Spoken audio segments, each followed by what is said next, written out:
I'm going to be taking you through everything you need to know to play a Fury Warrior in Mr. Pandaria Classic.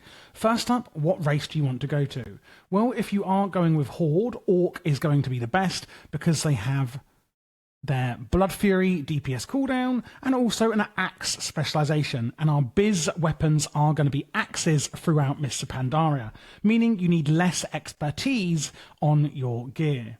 If you are going with Alliance, then Worgen are the ones because they have 1% crit, and that is really, really helpful. Obviously, getting more crit.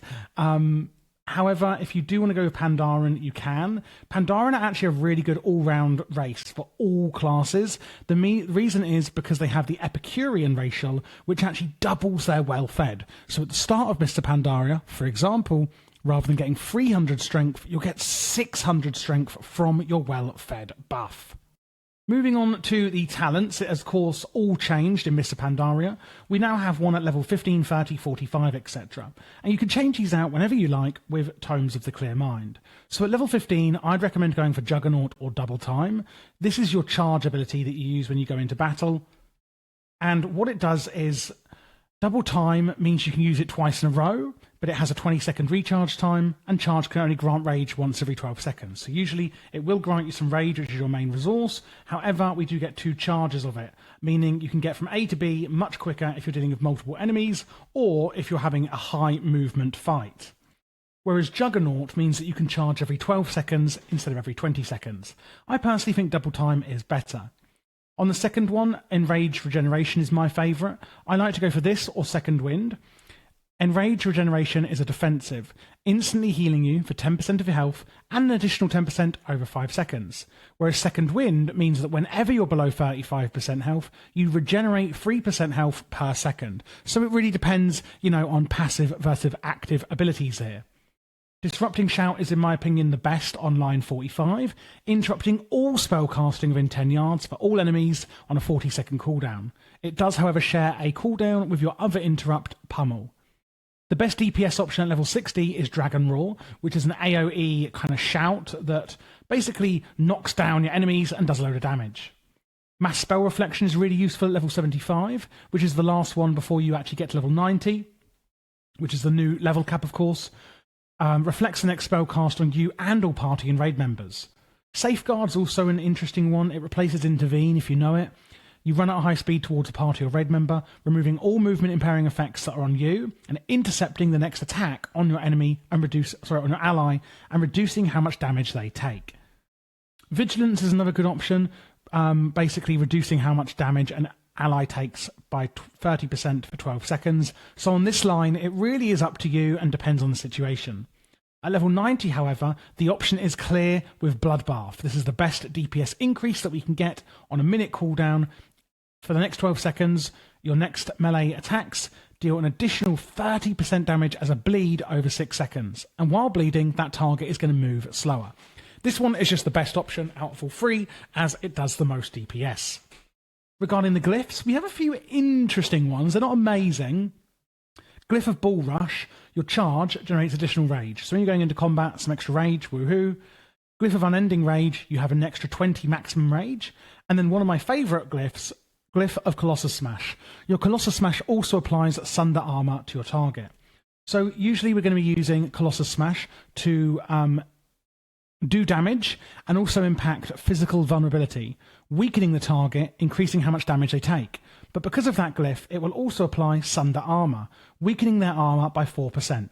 So when you go into combat, we're going to use Sunder Armour 3 times, reducing the enemy's armour by 4, 8, and then 12%. And then basically you'll just be passively refreshing it whenever you use Colossus Smash, which is pretty nice. For Mr. Pandaria Classic, I'm teaming up with Zygor to give you 20% off with code Javier. Zygor gives you the fastest and most efficient leveling experience. As you can see here, looking at killing snow leopards, I can even click all the different waypoint coordinates to see the fastest way to get to the different areas they may be in. It can also look at flight paths and show me which ways to go, including all of the different travel options. And when choosing quest rewards, it can even tell me which is the best upgrade for me. And this will be even spec dependent. I can click on the gloves, complete the quest, And then it will even tell me to equip them and shows me how much attributes and stats I will gain by equipping these items. Maybe even talents. I can use the talent advisor with Zygor, simply clicking that I want to be an Affliction Warlock, and it's going to configure it automatically to show me the best leveling build for Affliction for me. The fun doesn't stop there though, because it's available for SOD, Classic, Retail, Leveling. I can choose zones I want to go into, and it'll tell me how to get there and do all of the leveling in that zone, even if you're going back to old zones that you've leveled out of. Dungeons, dailies, events, reputation, gold making, professions, pets and mounts, and achievements. You can use as little or as much as you like. And don't forget, you can get 20% off with code Javier and battle past everyone at lightning speed in Mr. Pandaria Classic. Moving on to the exciting bit, which is, of course, the rotation. So, number one, we're going to be charging into battle, of course, and generating some rage. Once we do that, we want to use a spell called Bloodthirst, and we want to use it on cooldown. This deals weapon damage with your main hand weapon and restores some of your health. Bloodthirst has double the normal chance to be a critical strike and generates 10 rage. One thing to note is that as a Fury Warrior, you can use two-hand weapons if you weren't aware and you're new to the spec. After that, we're going to be using Colossus Smash on cooldown. One thing to note, when you do go into combat, use 3 stacks of Sunder Armor, or 2 stacks, and then use your 3rd stack with Colossus Smash. This is because, remember, Colossus Smash, if you're using the Glyph, is going to add weakened armor to the target, and we can have up to 3 stacks of this. Now, Colossus Smash is really interesting. It does a load of damage and allows our attacks to bypass all of our enemy's armor for the next 6 seconds, meaning we want to get as many abilities as possible into the next 6-second window after we use Colossus Smash. Now, we can use it every 20 seconds and then it lasts for 6 seconds, so it does have a lot of uptime. The number one priority in this window is going to be using Execute. It's a high damage ability, but we can only use it when the enemy is below 20% health. After that, we're going to be using Raging Blow. Now, you'll notice here that we cannot use Raging Blow at the moment. We need to be enraged for this. So, Enrage is a passive. Mortal Strike, Bloodthirst, Colossus Smash, Devastate, and Shield Slam. Critical strikes will actually enrage you, generating some rage and increasing physical damage done by 10% for 6 seconds. So, for example, when I use Colossus Smash and get a crit, I'll be able to use Raging Blow. One way to guarantee it is using Berserker Rage, which is on a 30-second cooldown. As you can see here, we have the buff Enraged, and then you can use your Raging Blow. So we can only use it when enraged. After that, we're going to use Wild Strikes. A quick strike with your offhand weapon dealing damage and causing mortal wounds on the target. Mortal wounds reduces the healing effects received by that target by 25%. Now, we're only going to be using Wild Strike when we get a Blood Surge proc. You'll notice that because your Wild Strike will actually light up. And that is this passive here. Your Bloodthirst hits have a 20% chance of making your next 3 Wild Strikes free and reducing their global cooldown to a second. So sometimes when using Bloodthirst, you'll get procs on your Wild Strikes, and that is when we're going to use it, and only in that time. You'll know when you've been enraged as well with a critical strike from Bloodthirst because your Raging Blow will light up, and you know you can then use it. So just to recap, use Bloodthirst on cooldown, use Colossus Smash to then increase your damage window, use Execute whenever you can, Raging Blow whenever you can, and then we're going to be using Wild Strike, but only after we get a proc on it. Now, at this point, you're probably thinking, gosh, I'm generating a lot of rage. Well, how are we going to dump all of our rage? Well, that is with Heroic Strike. It costs 30 rage, and this is when we're going to be spending our rage and dumping it, if you will. Berserker Rage, you're pretty much going to use on cooldown. This is going to guarantee you become enraged and do more damage, enabling you to use Raging Blow. In the multi-target rotation, if you're facing up to 2 to 4 enemies, we're going to use Whirlwind. This is going to enable something called Meat Cleaver, increasing the number of target hits by Raging Blow by 1, meaning whenever you use Raging Blow, it's then going to actually hit more targets. When I use Whirlwind again, I then get Meat Cleaver 2 stacks, meaning it will actually hit 2 extra targets. I use Whirlwind again and it stacks to 3, meaning we can actually hit 4 targets with Raging Blow alone when in our Meat Cleaver proc. But we can actually use Raging Blow, will use up stacks of Meat Cleaver. So basically, use Whirlwind to get stacks of Meat Cleaver, meaning your Raging Blow will hit more targets, meaning in AoE, we can use some of our single target rotation to actually do AoE damage. You can also use Thunderclap to apply weakened blows, demoralising the target and reducing their physical damage. And then we can use Cleave as our Rage Dumper. This is a sweeping attack that strikes the target and an additional nearby target. And this is basically another Rage Dump if you have 2 targets or more. If, however, you have like 5 or more targets, you'd use Whirlwind as much as you possibly can, and then use your Bloodthirst to generate Rage to then dump into Whirlwind. And then, when low on Rage, we can use 10 Rage on Raging Blow, again to hit more targets with that Meat Cleaver buff. And that's what we'll be doing in a multi-target scenario. For your cooldowns, just going over the defensives quickly, we've got Rallying Cry, increasing health for all you and your party members, Enrage Regeneration, which we mentioned in the talents, and Die by the Sword, a new ability in Mr. Pandaria Classic. Well, it was in the original, but it's new for us now. Increases your parry chance by 100% and reduces the damage that you can take. Regarding offensive cooldowns, we have Shattering Throw. You're going to use this on cooldown. It's only on 5 minutes. Sorry, only on 5 minutes. You can only use it probably once because it's on 5 minutes, is what I should say. Reducing the armor on the target by 20% for 10 seconds and removing any invulnerabilities. And that means that you and your party and raid members will all be doing more damage. Another new ability, War Banner. We're going to be using Skull Banner. What this does is it increases the critical strike damage of, again, party and raid members nearby by 20%. So in burst phases, you want to be using these cooldowns to increase not just only your damage, but everyone else's. Use Dragon Roar on cooldown, knocking your target down and ignoring armor, doing loads of damage. Bloodbath again for the next 12 seconds causes your melee special attacks to deal an additional 30% damage as bleeds.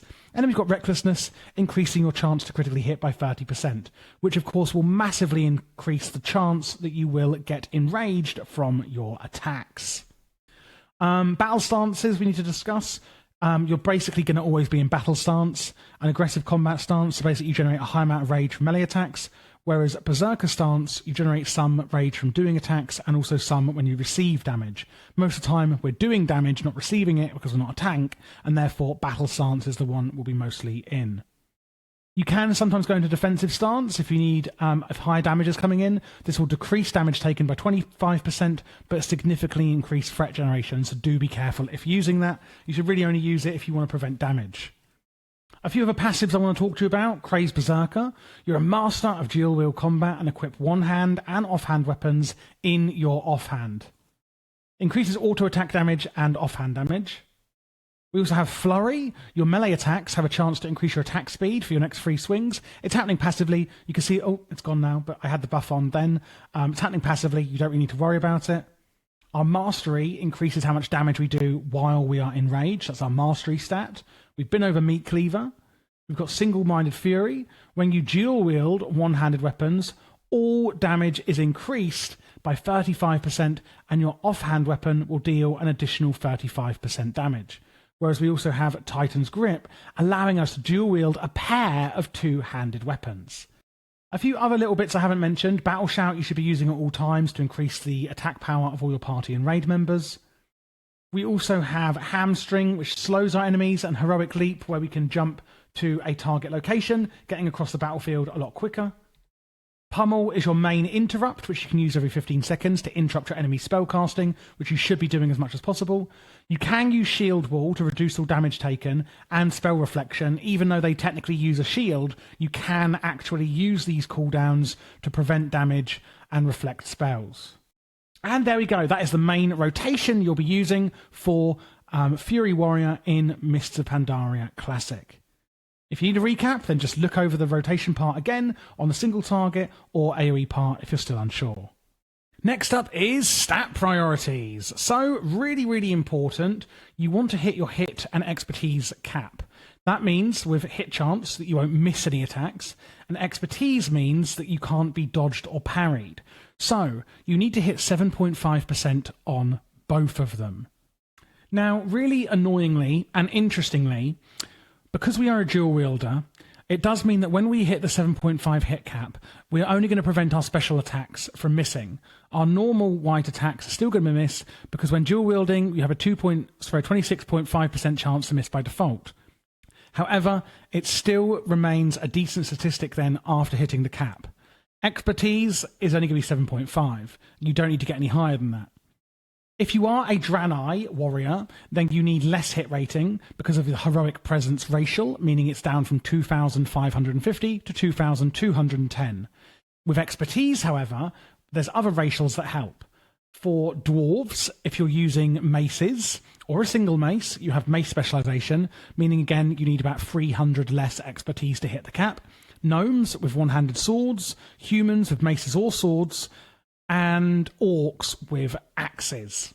So after you do hit these hit caps, the next one you would want to hit is crit chance, because a higher crit chance increases the uptime of your enrage by increasing the critical strike chance of Bloodthirst and Colossus Smash. Because remember, we only get enraged when we hit a critical with one of these abilities, or when we use Berserker Rage, of course. So a higher crit chance means a higher enrage uptime. After that, it's going to be strength, but generally you're going to be getting higher strength with higher eye level gear anyway. So that's kind of a given. And then after that, it's going to be our mastery, increasing how much damage we do while we're actually enraged. Crit chance is more important because we want to actually get enraged in the first place for our mastery to even make a difference. Like imagine if you had all mastery, yeah, you're doing loads and loads of damage when you're enraged, but you're hardly ever getting enraged because you don't have any crit chance to actually get enraged. So after crit, it's then mastery, and then after that, it's going to be hit rating. So the way I would say it is get hit rating to 7.5%, then go for crit rating, then mastery, and then go for any more hit rating for the dual wield weirdness of it. I mean, that's getting quite down and granular about it, but that is how unfortunately it works. And then after that, you just want haste, because haste is not a great stat for us Fury Warriors. For the gems you're going to want, it's going to be a reverberating primal diamond in your meta slot. If you are struggling to hit the expertise cap, there is gems to help you, like the precise primordial rubies, etc. Otherwise, it's going to be inscribed vermilion onyxes. In the yellow slot, you can go for smooth sun radiance and things like this. And again, if you're having trouble hitting the hit cap rather than expertise, then there's rigid rivers hearts to help you. Otherwise, it'll be piercing wind jade, wild jade. For the enchants you're going to get, there's quite a few options. We've got some inscription options here. One, even if you are an inscriber, of course. Critical strike we can put on our back. Glorious stats on the chest. You can actually put strength on your wrists and add an extra socket if you're a blacksmith. There is also a fur lining for strength if you are a leather worker. Super strength on your gloves. Again, another socket if you're a blacksmith, or synapse springs if you're an engineer. These are extras that you can do on top of this. Everyone can have the living steel belt buckle. You don't need the profession for this. Anger hide leg armor, and again, there's draconic versions if you are a leather worker. Pandaren step on your feet, and if you can't afford it, then greater haste. And on your weapon, dancing steel, elemental force again if you can't afford it, or even then so, wind song. For the actual professions you want to take, well, tailoring is actually really good, giving about 1,000 attack power. Blacksmithing adds 640 critical chance because of the extra gems you can get by putting on those extra 2 sockets. Dual crafting gives 320 crit rather than 640 because we get an extra 2 smooth serpents. We get better gems, basically. Alchemy gives 320 strength. Enchanting does, engineering does, inscription does. Leatherworking gives 330, so a teeny tiny extra bit. And herbalism does give you some haste, which we don't really care about as an arms warrior in MoP, so this isn't going to be as good. So generally, you could even go for tailoring. You could go for blacksmithing. Otherwise, I would say to probably just... I'd probably go for blacksmithing, to be fair. And then for the other one, I would just go for one of the ones that adds strength. Leatherworking is actually really, really good. There's Master Healing Potions, which is going to be your main healing potion. And then I've got some food in here somewhere. Flask of Winter's Bite is the flask we'll be using, increasing strength for 1,000. And Potion of Mogu Power, increasing strength by 4,000 for 25 seconds as well. It will obviously be Pandaren banquets that you'll be using probably most of the time in raids. However, if you want to make your own little food, it's called Black Pepper Ribs and Shrimp, which is 300 strength, and Eternal Blossom Fish, which is 275 strength. 250 strength, which is the cheapest one, is Char-Boiled Tiger Steak. And there we go, guys. That is everything you need to know about playing Fury Warrior in Mr. Pandaria Classic. Hope it was helpful. If you do want to get Zygor, which is a massively impactful and helpful mod, you can get 20% off, remember, with code Javier in the description. I wouldn't want you to miss out. And if you do want to support the channel, then you can do so by joining the Patreon, again, in the description. This is going to give you LVI profiles and also spreadsheets and VIP support in Discord should you need anything from me. Don't forget to subscribe, leave a like, and check out the playlist on screen as I have done all classes and specs for MoP Classic.